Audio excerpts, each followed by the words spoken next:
This is Daniel chapter 11, verse 1. Also I, in the first year of Darius the Mede, even I, stood to confirm and to strengthen him. And now will I show thee the truth. Behold, there shall stand up 3 kings in Persia, and the 4th shall be far richer than they all. And by his strength, through his riches, he shall stir up all against the realm of Grecia. And the mighty king shall stand up, and shall rule with great dominion, and do according to his will.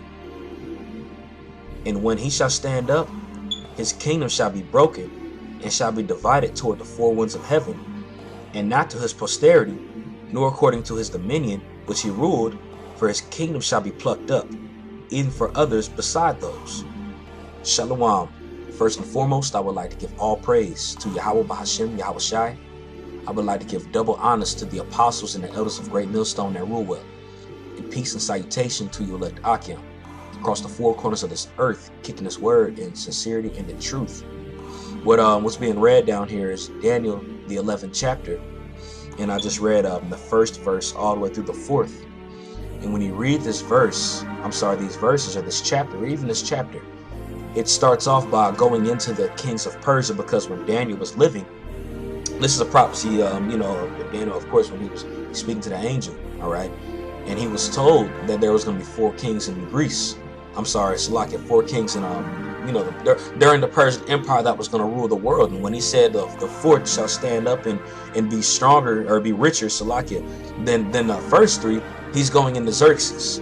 Like when you read, when you watch the movie 300 Rise of an Empire, you can see he was decked in gold and silver, jewels, all that, had a military of 1 million men, that's what it's going into. But the reason why I'm going into this, because mainly I want to go into a little bit of information about the Hellenization of Israel, all right? Because when Alexander the Greek had ruled, after he had smitten Darius III, which, Daniel 11:3 is going into Alexander.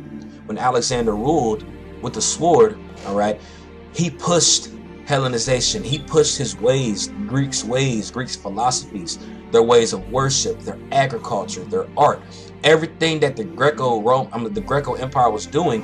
That's what they pushed, so the whole known world would do that as well, all right? Now, when Alexander did rule, even though he's a demon, but us being Israelites, we still were able to worship our one true power, which we know to be Yahweh Bahashem, Yahweh Shai. All right, we were still sacrificing at the altar, but our people were still going off around that time. Okay, but again, mainly what I'm about to go into is the Hellenization of our people.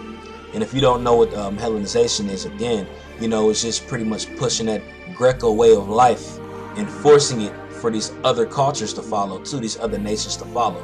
All right, and again, that's what was pushed on us at a period of time.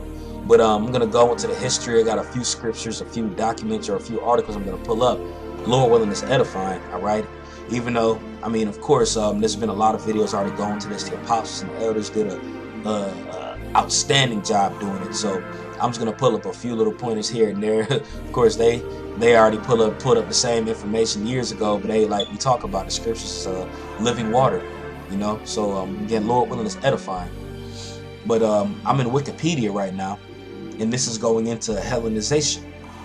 And it says Hellenization or Hellenization is the historical spread of ancient Greek culture, and to a lesser extent, language over foreign people conquered by the Greeks or brought into their sphere of influence. And that's what had happened during that realm of the Greco-Roman, not even the Rome, that came later, but just the Grecian Empire. They pushed their ideas across the whole known world when Alexander had ruled the world, when he came out of Macedon.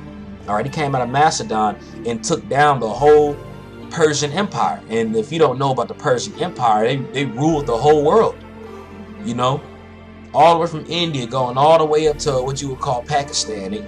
They all Asia Minor, they ruled it. And Alexander and his army had took it down.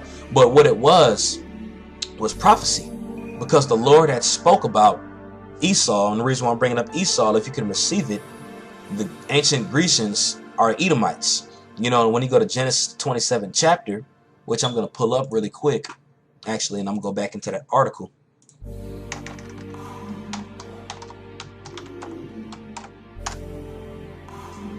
Let's see here.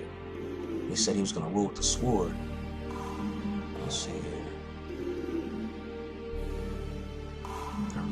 Genesis chapter 27.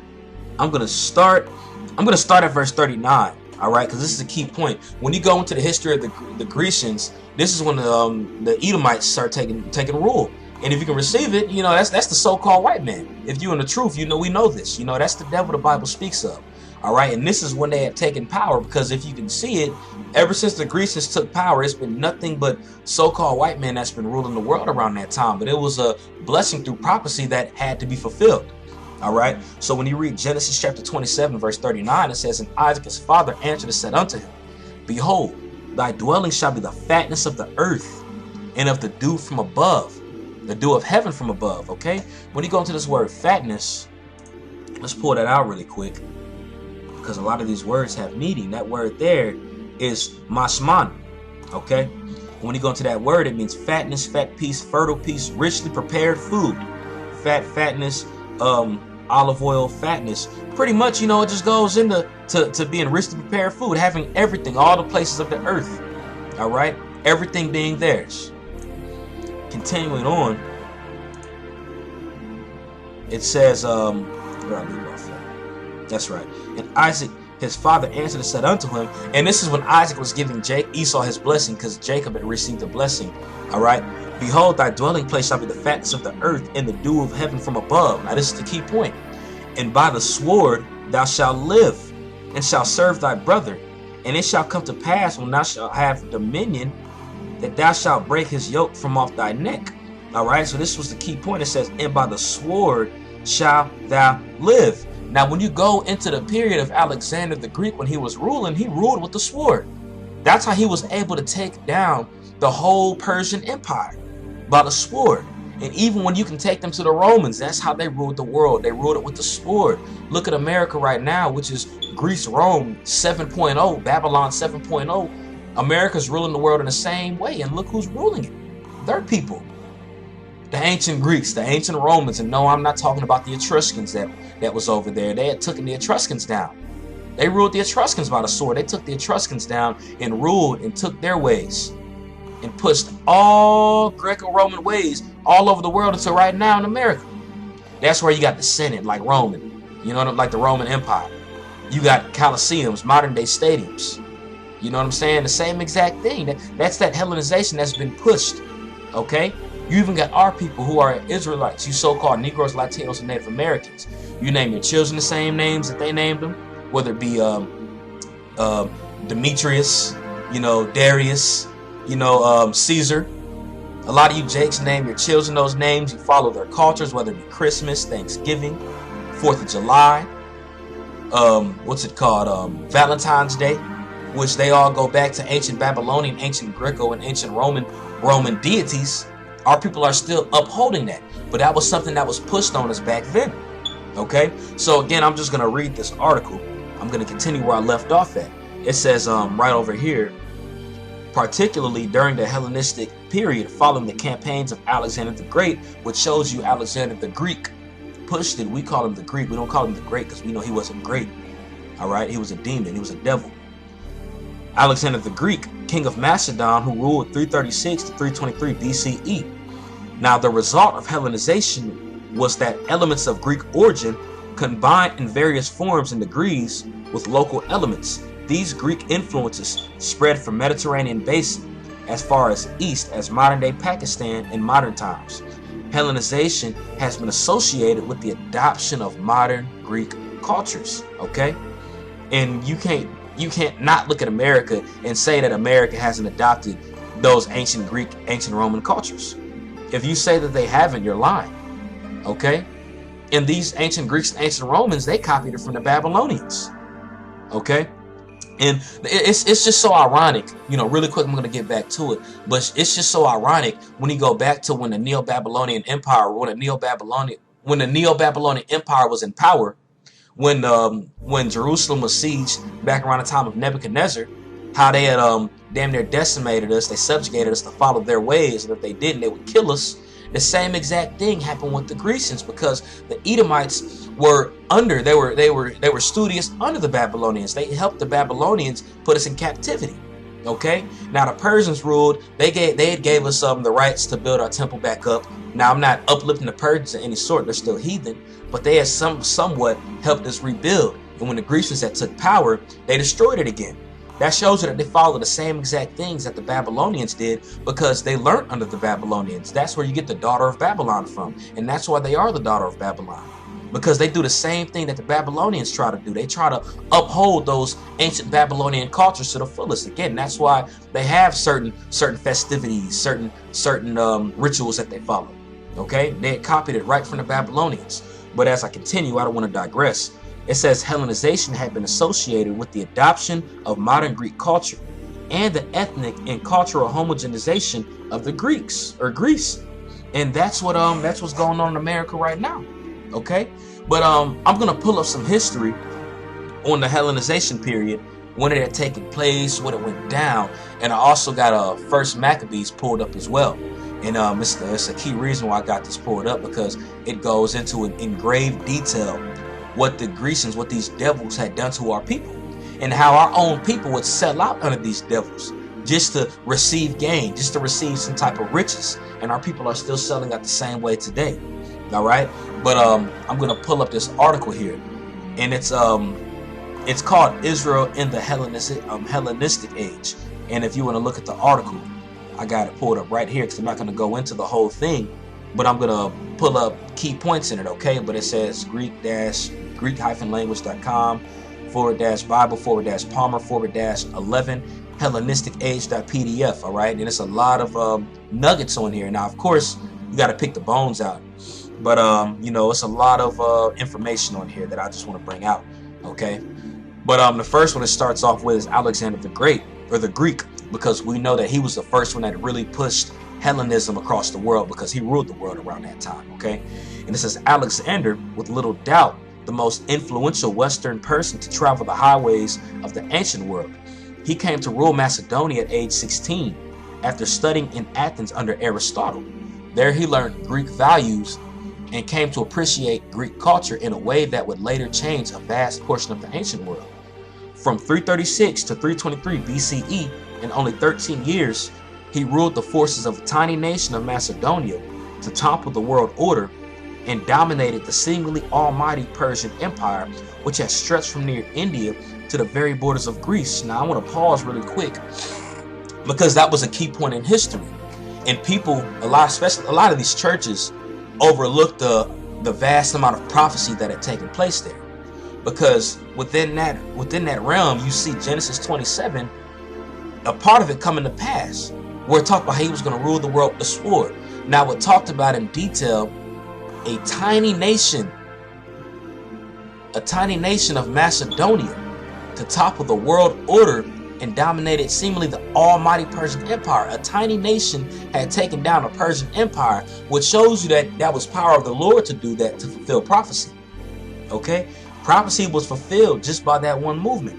All right, continuing on, it says he managed to establish the most extensive empire the world had ever known, an empire stretching from Greece to what had been Egypt, Judea, Samaria, Syria, Babylon, Persia, and Afghanistan. All right, to reach the western edge of India, he was relentless, stopping at nothing to get what he wanted. At the age of 32, however, he died unexpectedly in Babylon. It says a stomach disorder. Okay, so I'm going to be going back and forth, but I'm going to pull up First Maccabees, and this is in the Apocrypha. Okay, it says First Maccabees chapter 1 verse 1, and it happened after that Alexander, son of Philip the Macedonian, who came out of the land of Kittim or Katayam, which is actually Italy, had smitten Darius, the king of the Persians and the Medes, and he reigned in his stead the first over Greece. Now, this is a direct precept. This is a direct precept to Daniel 11, where it talked about also in the first year Darius the Mede even I stood to confirm to strengthen him. And when he jumped down to verse 3, it says, and the mighty king shall stand up, that shall rule with great dominion and do according to his will. Okay, that's what you get right here in First Maccabees, the first chapter. All right, it says, in many wars, in many strongholds, and slew the kings of the earth. Hold on, man.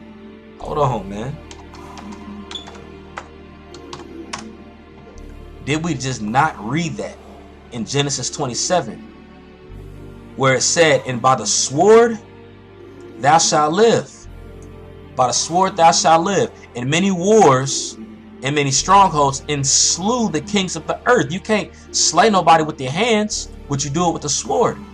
So that was prophecy being fulfilled, saying that you shall rule with the sword. And of course, it's continued on to right now. This devil, the so-called white man, is ruled with the sword. Okay? Verse 3.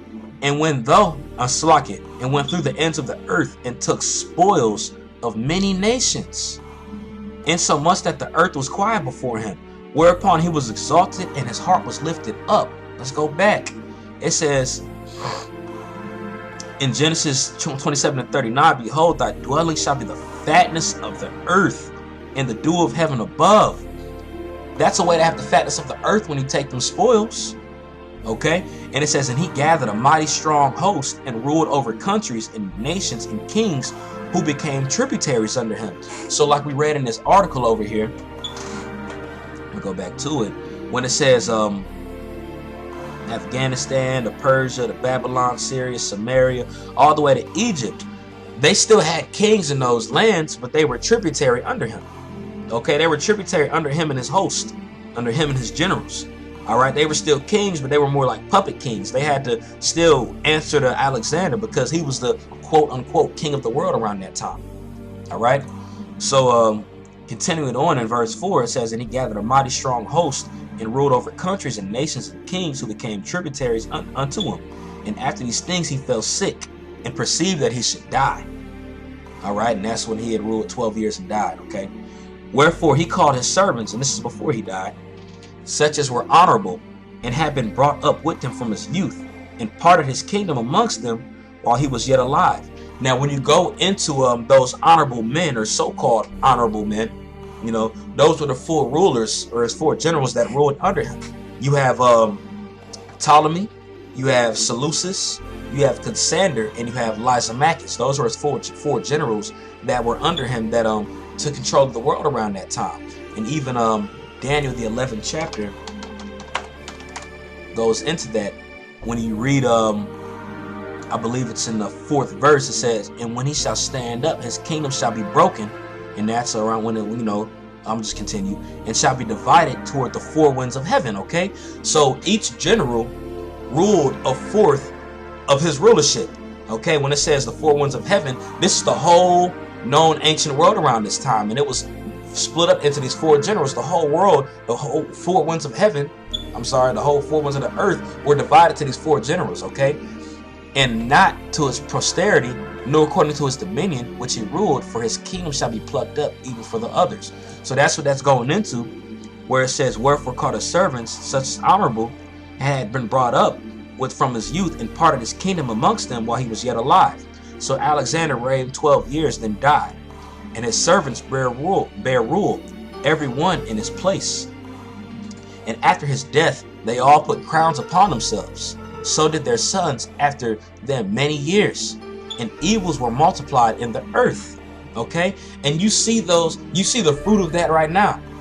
When that earth was split up into those four generals, when it says evils were multiplied, you see the fruits of it right now. When you go out, you see prostitution at an all-time high. You see folliness at an all-time high. You see homosexuality being pushed at an all-time high. These men were doing that. These men were all about that. And you can even go to the scripture. I got two scriptures in Proverbs, Shalakia. The first one I'm going to bring out is Proverbs 29:2. When the righteous are in authority, the people rejoice. But when the wicked beareth rule, the people mourn. And that's what's going on. The wicked was bearing rule back then. That's why the earth was mourning back then. That's why Israel was mourning back then. And you'll see the example of it when you go into Maccabees when I continue. All right. And you see it even right now. The condition of our people. All right. The wicked's bearing rule right now. And you see our people getting shot and killed in the streets daily. And they still want to uphold the same philosophies, the same things that these heathen are doing. That's why they're getting shot and killed. That's why our people are mourning right now, because we turned away from the Heavenly Father. All right. I want to jump down to verse 16, Proverbs 29, and it says, when the wicked are multiplied, transgression increaseth, but the righteous shall see their fall. And from this period of thousands of years, we've witnessed these transgressions being multiplied. We've witnessed the wicked barren rule, continually ruling in wickedness. But now we're in the very end, and our Lord's about to come back, because we can tell through the prophecy that's being fulfilled, we're going to witness his fall. The scriptures talk about that all over the place. How it even says in Sirach 27, it's good for a man to see the fall of his enemy. And that's what we're going to witness. We're going to finally witness the fall of these so-called white men or Edomites ruling. Okay? But as I go back to Maccabees, it says, where'd I leave off at? Yeah, verse 9. And after his death, they all put crowns upon themselves, so that their sons after them many years, and evils were multiplied in the earth. And there came out of them a wicked root, Antiochus, surnamed Epiphanes, son of Antiochus the king, who had been in hostage in Rome. And he reigned in the 137th year of the kingdoms of the Greeks. In those days went there out of Israel wicked men, who persuaded many, sayings, let us go and make a covenant with the heathen that are round about us. For since we departed from them, we have had much sorrow. And that's what our people are still doing today. Back then you had sellouts. Jason, a key example, that the scriptures call him a wretched man. And there was other examples in Israel around that time who were willing to sell out. Even when the Romans had taken down Jerusalem, you know, under Titus, Vespasian, and Domitian. But they used a Jake. I believe his name was Julius Tiberius Alexander, if I'm not mistaken. He was a Greek. I'm sorry, he was a Jake during the Roman Empire who did the same exact thing as Jason did. You know, took our people down. So this is nothing but history repeating itself. You still got that today going on. Okay? But I'm going to jump back to this article. Like I said, I was going to be going back and forth, Salakia. But when you saw that the rule of them, when Antiochus was ruling, and again, even Alexander, that was when Hellenism was being pushed. Okay? So I'm going to read this here, and it says Hellenism, the new culture that emerged as a result of Alexander's conquest, became known as Hellenism. The Greeks were called Hellens.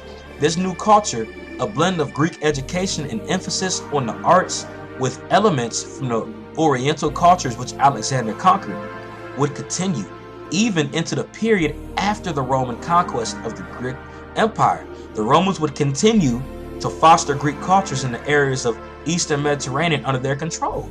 And the Romans did continue it. And not even just the Romans, but after the Romans, the British, even America to this day. It's still being continued. It's still being pushed. It hasn't stopped. It hasn't stopped at all. That's why you see, even when you go to this word Helen, when you go pull it up in the Zondervan's Compact Bible Dictionary, because a lot of times these people will use the New Testament where it says Jew and Greek, and now they'll use that to justify and say it's for everybody. Paul was talking to everybody. Paul was talking to Hellenized Jews. Paul was talking to the ones who were uncircumcised. He was talking to the uncircumcision. Okay? Because around this time, we had stopped following our power, period. Now, you did have certain sects under the circumcision that still followed them. They were being hypocrites. So Paul had went to the uncircumcised so they could get brought back into their ways, so we could get brought back to our ways, to our laws, our statutes, our commandments. Okay? To follow our Lord. And it's going on right now, even in America. We were calling ourselves Americans, Negroes, Mexicans, Puerto Ricans, Venezuelans, Dominican Republic, Haitians, Jamaicans, so forth. That's that Hellenization that was being pushed. Okay? But as I continue down here, it says the process of fostering new Greek culture became known as Hellenization. Alexander and his successors, which were those four generals we read about, Lysimachus, Cassander, Ptolemy, and Seleucus, okay, employed several tactics designed to further the spread of Hellenism. They established Greek cities like Antioch, which is Jerusalem, which they changed it to Antioch, and other places, Corinth, all right, so forth, a bunch of them, all right. They established Greek cities run under the democratic Greek model, imposed the Greek language as the official language for government and de facto language for commerce. Okay, so the Greek language was the primary language that was being pushed. Even our people were speaking that. Okay, because it was force-fed to us. They established Greek schools, gymnasia. Now, when you go to gymnasia, it just means naked. you know. But these schools were gymnasiums. You know what I'm saying? And the interesting part about this, I was watching a documentary of it, you know, because they had forced us to not circumcise our children no more. We're going to go into that. They forced us to eat their foods, follow their ways, even learn under their schools, gymnasia. Even in gym class, around that time, we had to fight naked. And when we fought naked, they'd be able to see if we were circumcised or not. And if we were circumcised, they would kill us right then, you know? So this devil really worked out crafty counsel in order for us to not know who we were as a people, you know. With that being the case, I'm going to go back to this article, but I'm going to pull up a verse really quick. And this is in Psalms chapter 83. And it says, I'm going to start out on verse 1. Keep not thy silence, O God. Hold not thy peace, and be not still, O Lord. For lo, my enemies make a tumult, and they that hate thee have lifted up the head, and have taken crafty counsel against thy people, and consulted against thy hidden ones. They have said, come, and let us cut them off from being a nation, that the name of Israel may be no more in remembrance. For they have consulted together with one consent. They are confederate against thee. Okay? And when you go into the history of Maccabees, when you go into these documents, the Hellenization period, that was a key part in history. Now, did the Babylonians and the other people that ruled over us do it too? Absolutely. But this was forced. This was a key part in history where our people weren't calling themselves Babylonians. Of course, some of them might have been, but the majority of our people still knew they were Israelites and were still following our ways, even though they was going off, but they still knew who they were as a people. But when you go into this Hellenistic age and throughout a dispensation of time, our people literally were following these Greco-Roman ways. They were learning in their schools. They were taught their language. They were taught their art, the way they ate. They changed their diet after them to the point where we literally forgot that we were Israelites. That's why Paul had to go to them, just so they would know. Okay? But I just want to pull that up really quick, but as I continue right here, it says to further the values of Greek culture and build Greek temples, stadiums, and theaters for the same purpose. Do you not see that today? Basketball stadiums, football stadiums, soccer stadiums, and who is it mainly filled up with? You Jakes, you Negroes, Latinos, and Native Americans. You're ruling the sports world right now, even the temples. Look at these churches you see on every corner in the ghettos, man. They worshiping on Sunday, something that the Greeks worship, the sun, the Zeus, worshiping Jesus, Jesus, Ilsus in the Greek, the same exact thing. All right? It's just over y'all heads because they have taken crafty counsel, like it said in Psalms the 83rd chapter. All right? It says, in the years under Greek rule, the world of the Jewish people, of course, gotta take the bones out because we know we aren't Jewish. That's them gutter rats over in that land right now. It's just a suffix meaning to pertain to. All right? But again, just taking bones out. People would begin to process of change. In the years under Greek rule, the world of the Israel people would begin a process of change that would arguably be the most radical yet. So they're saying this is more radical when the Babylonians were in power, and more radical when the Persians were in power. All right, the clear influence of Greek values, architecture, commerce, and language can be seen beginning in this period, even in Judea. Many people began to give their children Greek names like Demetrius, like Caesar, like Darius, so forth. It's a lot. Even you can't tell me that when you went to school, a lot of your peers at school had those Greek names. Okay, it was back then. Again, you got the Roman trader. I'm sorry, might as well be a Roman trader. Our trader who was a Jew, Julius Alexander Tiberius, Julius Tiberius Alexander. That's the name, man. All right. You got even certain characters in the scriptures, that have those names. Titus, Apollos. Those are Jakes, though. You know, but they had received those names because that was a Hellenistic time. That's when we were being Hellenized. All right. And local styles of art and architecture began to imitate Greek models. Even some of the Jewish high priests took Greek names. Outside Judea, Greek would become the lingua franca of the Jewish communities, and the Septuagint translation of the Bible would be produced perhaps as early as 250 BC to meet the needs of those communities, and that's what the Septuagint is. It's nothing but the Old Testament that was translated from Hebrew to Greek. All right. In time, it was only natural that the pressure to conform to Greek values and the changing nature of Israel's society would come into direct conflicts with Judaism. The faith of the Israelite people, rebellion against the powerful Greeks, though, would be out of question for a very long time. Okay, now as I jump back to Maccabees, these are key points in history. In verse 10 it says, and there came out of them a wicked root, and this is out of the 4 generals that ruled.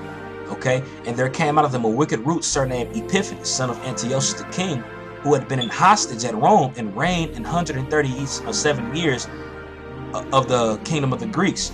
In those days went there wicked men who persuaded many, saying, let us go and make a covenant with the heathen that are round about us, for since we departed from them we have had much sorrow. And last, what the sellouts did, they felt like they had sorrow, they were catching hell, they wanted to follow their ways. Okay, so this device pleased them well. Then certain of the people were so forward herein that they went to the king, who gave them license to do after the ordinance of the heathen, whereupon they built a place of exercise at Jerusalem according to the customs of the heathen, and made themselves uncircumcised, and forsook the holy covenant, and joined themselves to the heathen, and were sold to do mischief. So what these devils did, they had force-fed our people to follow their beliefs, okay? And we were catching hell if we didn't do it. So you had traitors or sellouts amongst our people that were willing to conform to the wickedness, to the wicked, and they got to a point where they were sacrificing abominations on the altars. If that ain't wicked, I don't know what it is. But it had to be done. Our people literally had to do this because we stopped following the ways of the Heavenly Father, so the Heavenly Father stopped dealing with us. He had brought us over to the wicked. It's plenty of prophecies where that went down, even still to this day. You got our people so-called quote-unquote going Greek in college, Kappa, Omega, what's the other ones? Sigma, Iota.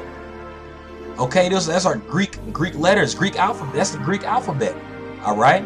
Following that, what's the woman's one? Delta, aka Zeta. The same thing. They got the same names like we went into. Celebrating Christmas, Valentine's Day. Well, that's the worship of Aphrodite. All the above. That's exactly what they're doing. And it never stopped. It's continuing on. That's why the Lord has to come back and destroy this place. That's why 2/3 of our people have to be destroyed, because they don't want to get right. But the Lord's going to come back for this remnant because they've never conformed to the wicked. But these sellouts got to go. They got to go.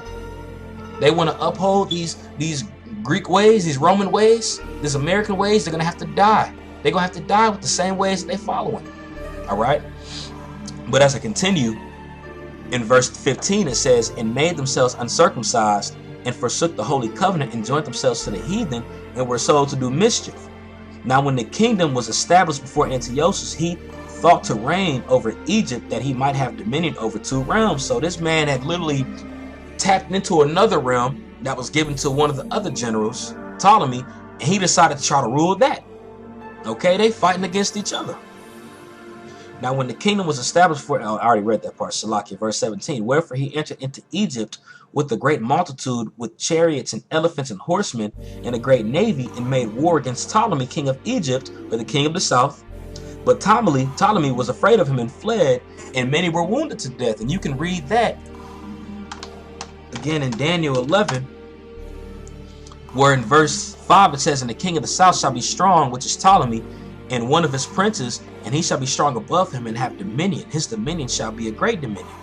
In the end of his year they shall join themselves together, for the king's daughter of the south shall come to the king of the north to make an agreement. The king of the north, that's talking about Seleucus pretty much. Antiochus came under him, all right? But she shall not retain the power of the arm, neither shall he stand nor his arm, but she shall be given up, and they that brought her, and that he begat her, and he that strengthened her in these times. So pretty much that, when you read down into it, it's going into how Antiochus had taken down the king of the south, or the descendant of the king of the south. It was Ptolemy. All right. So when you continue, it says, and made war against Ptolemy, king of Egypt. But Ptolemy was afraid of him and fled, and many were wounded to death. Thus they got the strong cities in the land of Egypt, and he took the spoils thereof. And after that, Antiochus had smitten Egypt. He returned again in the 143rd year and went up against Israel and Jerusalem with the great multitude. Now, people don't know why he had went to Israel, why he had went to Jerusalem. You know, it clearly talked about how he had taken down Egypt and then went over to Israel, you know, and taken us down. But the scriptures talk about this in Daniel, the 11th chapter. All right, so I'm going to jump down to the 30th verse. And even I got the document pulled up over here, and I'll go into it. But in Daniel chapter 11, verse 30, it says, "For the ships of Kittim, Katayam, which is Italy, or those are the Romans, shall come against him. Therefore he shall be grieved and return and have indignation against the holy covenant." Now, who is the he it's talking about? It's talking about Antiochus, all right? "For the ships of Kittim, the Romans shall come against Antiochus. Therefore Antiochus shall be grieved and return and have indignation against the holy covenant. So shall he do, so shall even return and have intelligence with them that forsake thy holy covenant." And who are the ones that had the intelligence against the holy covenant? Okay, when you go back here, it talked about let's see here. When you go to verse 11, it says, "In those days went there out Israel wicked men, who persuaded men, saying, Let us go and make a covenant with the heathen that are round about us. Okay, for since we departed from them, we have had much sorrow." So that's the wicked men in Israel. All right. So when you go back to Daniel chapter 30, it says, "He shall even return and have intelligence with him." Those are the wicked of Israel. Okay. They used them to give them certain information about Judea, about Beth Horon, about Jerusalem, just so they'd be able to take it down, because it talked about how they forsook the holy covenant. And you can read that down here where it talks about whereupon they built a place of exercise at Jerusalem according to the customs of the heathen. That's them forsaking the holy covenant. All right. "And such as do wickedly against the covenant shall he corrupt by flatteries." All right. "But the people that do know their power shall be strong and do exploits." And you can even go to the rebellion against Antiochus when you read about Judas Maccabees. Okay, and that goes into it. But it's even more documentation to show what it went down in the Roman world and why they had taken pretty much why Antiochus was mad and went over to Jerusalem and started giving us hell. Because before he went over there, we were still able to worship the Heavenly Father. But he had went over there and force-fed everything to us. All right. So in this document, it says in 3, the Hellenistic kingdoms, the rise of the Seleucid Ptolemaic kingdoms. When Alexander died, his empire was divided amongst his 5 generals. No, it was 4 generals. Of these, 2 will concern us. Ptolemy, pronounced Ptolemy, gained control of Egypt, along with most of the rest of northern Africa, most of what would later be called Palestine and Mediterranean Sea. He established the Ptolemaic dynasty. Seleucus got Syria and most of northern half of Alexander's empire. Okay, and after he had got Syria, Seleucus, when you got Antiochus, who was under the line of Seleucus, he had ended up taking Jerusalem as well. All right. In 198 BCE, the Seleucid ruler Antiochus of Syria took the Jewish kingdom away from Ptolemies. Okay, there we go. Under the Ptolemies, the people of Israel had enjoyed relative peace. They were allowed to practice their religion without much interference. So again, we were able to still follow the ways of the Heavenly Father. Under the Seleucids, this same policy of tolerance was maintained at first, but under Antiochus IV, things began to change. All right. Now this is going to go into the history, I believe. Let me see. If not, I got another article pulled into it. Yeah. So this goes into Daniel 11, chapter 30, where it talks about how the Romans had went into Egypt and pretty much had upset Antiochus to the point where he took his frustration and anger out on us. All right. So it says Antiochus IV, persecution of the Jews. Antiochus, who was called Epiphanes, which means God manifests. And this also shows how wicked he is, that he feels like he's the Most High manifested. All right. That goes into how they put their throne amongst the stars to be like the Heavenly Father when you go into Isaiah the 14th chapter.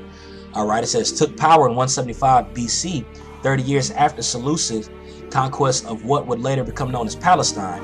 He had ambitions of reestablishing Alexander's empire under his own rule and had little regard for the religion or the following or the belief of the Israelite people. All right. Antiochus upset the line of succession as the high priest by appointing Joshua, who then took the Greek name Jason. And he was one of the examples of when we read in First Maccabees, the ones who forsook the covenant and out of Israel, wicked men. He's a key example of the wicked men it's talking about. All right. In the place of his brother Onias, that's another Greek name, for a bribe, then disposing Jason and appointing Menelaus, again notice the Greek name, for a bigger bribe. This sequence of events brought to an end of the Zodokite line of high priests. Antiochus IV attacked the Ptolemaic kingdom, like we read in First Maccabees when they had taken down Ptolemy, the Ptolemaic kingdom in Egypt, and defeated them to a surprise. However, now this part is going into Daniel 11 and 30. The Romans also landed in Egypt shortly after his arrival and forced him to return rule to the Ptolemies. On his way back through Israel, he desecrated the temple in Jerusalem, sacrificing pigs on the altar. Now, in this article here as well, it goes into Rome as well. Okay, let's see here if I can find it.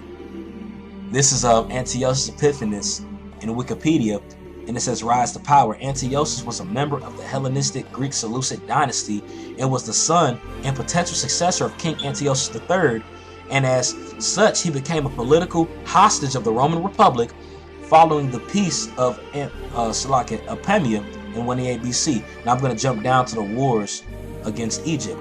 The guardians of King Ptolemy the Sixth of Egypt demanded the ruins of Kyocera in 170 BC, but Antiochus launched a preemptive strike against Egypt, conquering all but Alexandria and capturing King Ptolemy to avoid alarming Rome.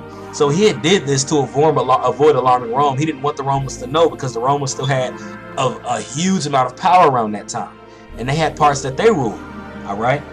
Antiochus allowing Ptolemy VI to continue ruling as a puppet king. Upon Antiochus' withdrawal, the city of Alexandria chose a new king, one of Ptolemy's brother, also named Ptolemy the Eighth, Ergites. The Ptolemy brothers agreed to rule Egypt jointly instead of fighting a civil war. In 168 BC, Antiochus led a second attack on Egypt and also sent a fleet to capture Cyprus. Before reaching Alexandria, his path was blocked by a single old Roman ambassador named Gaius Popilius Linnaeus, whom delivered a message from Rome's Senate directing Antiochus to withdraw his armies from Egypt and Cyprus or consider himself in a state of war with the Roman Republic.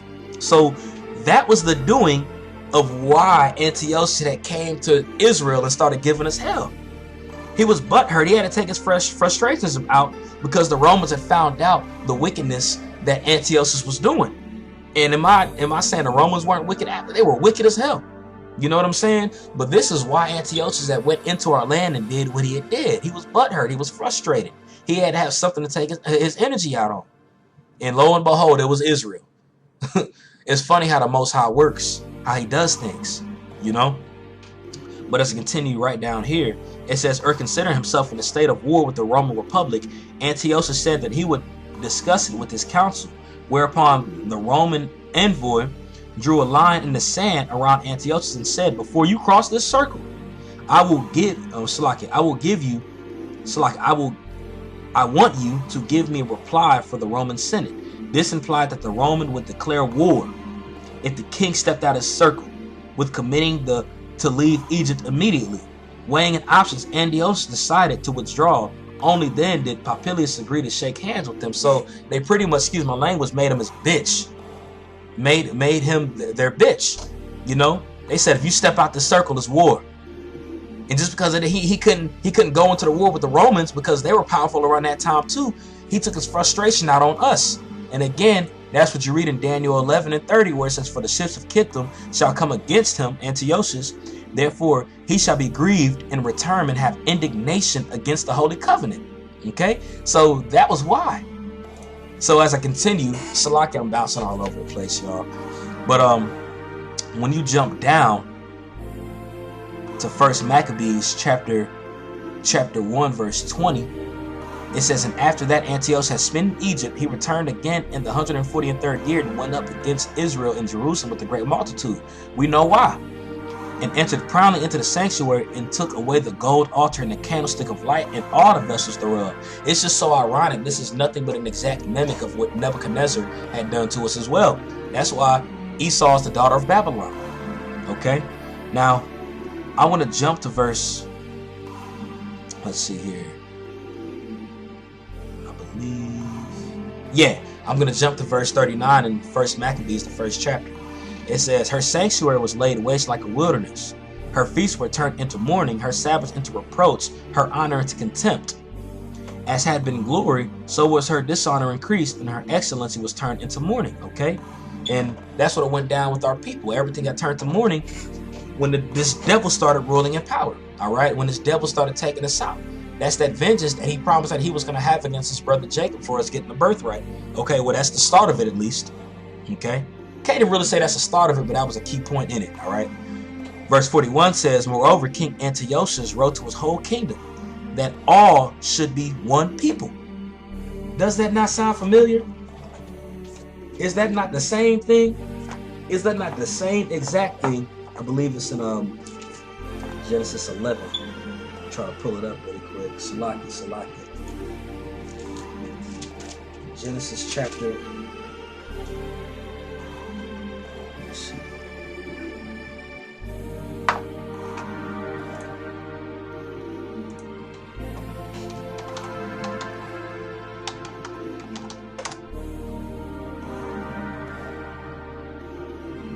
It's in Genesis 11. And the whole earth was of one language and of one speech. And it came to pass, as they journeyed from the east, they had found a plain in the land of Shinar, and they dwelt there. And they said to one another, go, let us make a brick, and burn them thoroughly. And they had bring brick for stone, and slime they had for mortar.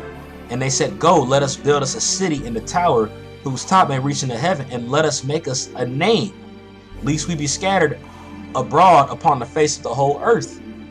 So they just following the same ways that they daddies, the Babylonians, did. They wanted to, what Antiochus did, he wanted to make them one people, just like they wanted to back then in ancient Babylon, all right, when Nimrod was ruling.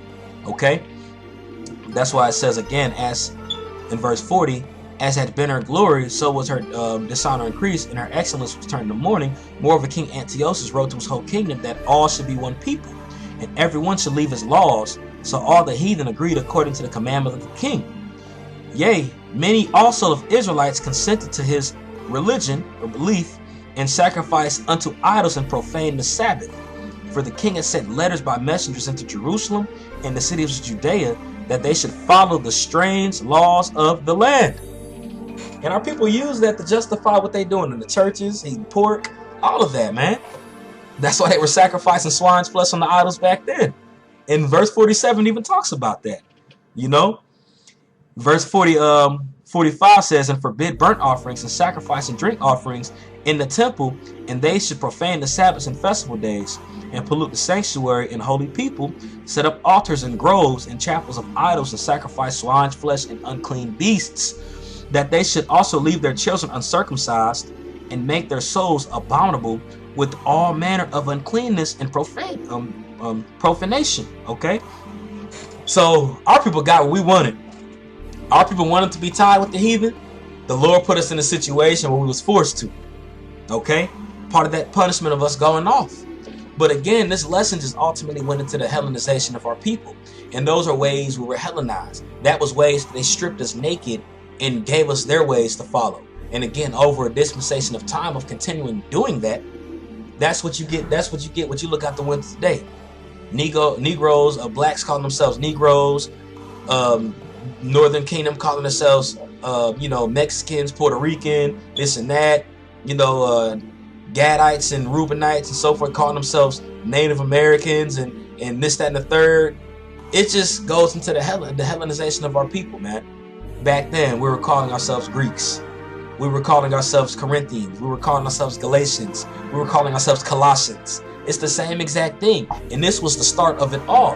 And that's a key reason why it was taken out of the scriptures. Okay? But I believe that's really it on that. Because when you go, it just goes into the Maccabean revolt, which is beautiful. And you can read this all in the book of Maccabees. But again, I posted a link to this in the in the box. Lord willing, it's edifying. you know. But yeah, man, our people were Hellenized back then. They still going through the process right now, man. This all started when Esau became in power. As soon as that devil started ruling like the scriptures prophesied it was going to happen in Genesis 27, he continued to rule with the sword, had a fatness of the earth. All right.